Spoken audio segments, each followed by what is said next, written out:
76వ గణతంత్ర దినోత్సవం సందర్భంగా జనవరి 26వ తేదీన రేవంత్ రెడ్డి సర్కార్ 4 సంక్షేమ పథకాలను ప్రారంభించింది. ఇందులో ఇందిరమ్మ ఇండ్లు, కొత్త రేషన్ కార్డులు, రైతు భరోసాతో పాటు భూమిలేని రైతు కూలీలకు ఇందిరమ్మ ఆత్మీయ భరోసా పథకాన్ని కూడా ప్రభుత్వం లాంఛనంగా ప్రారంభించింది. ఈ పథకం కింద భూమిలేని రైతు కూలీలకు సంవత్సరానికి 12,000 రూపాయల చొప్పున 2 దఫాలుగా ఆర్థిక సాయం చేయాలని ప్రభుత్వం నిర్ణయించింది. అయితే ఈ పథకం అమలు కోసం ప్రభుత్వం క్షేత్రస్థాయిలో సర్వే నిర్వహించి లబ్ధిదారుల జాబితా తయారు చేసింది కూడా. జనవరి 27 నుండి ఇందిరమ్మ ఆత్మీయ భరోసా కింద రైతు కూలీల అకౌంట్లలో డబ్బులు జమ చేయనున్నట్లు ప్రభుత్వం స్పష్టం చేసింది.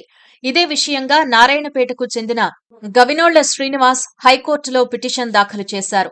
భూమిలేని రైతు కూలీలకు ఏటా 12,000 రూపాయలు చెల్లించేలా రేవంత్ రెడ్డి సర్కార్ పథకం రూపొందించిందని, పట్టణ మున్సిపాలిటీల పరిధిలో రైతు కూలీలకు మాత్రం డబ్బులివ్వడం లేదని శ్రీనివాస్ తన పిటిషన్లో పేర్కొన్నారు. కాగా ఈ పిటిషన్పై న్యాయస్థానం విచారణ చేపట్టగా పిటిషనర్ తరపున న్యాయవాది చిక్కుడు ప్రభాకర్ హాజరయ్యారు. తెలంగాణ రాష్ట్రంలోని 129 మున్సిపాలిటీల్లో మొత్తంగా 8 లక్షల మందికి పైగా రైతు కూలీలు ఉన్నారని హైకోర్టుకు చిక్కుడు ప్రభాకర్ తెలిపారు. గ్రామాల్లోని రైతు కూలీలకు ఇందిరమ్మ ఆత్మీయ భరోసా ఇచ్చి మున్సిపాలిటీల్లోని వారికి ఇవ్వకపోవడం ఏమాత్రం సరికాదని తెలిపారు.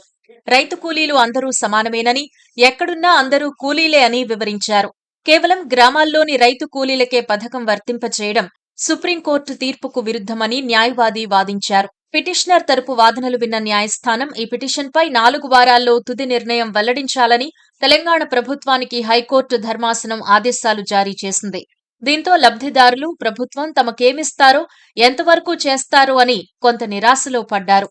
Please do subscribe to. Please do subscribe to. Please do subscribe to Please do subscribe to Please do subscribe to. Please do subscribe to KTV Telugu.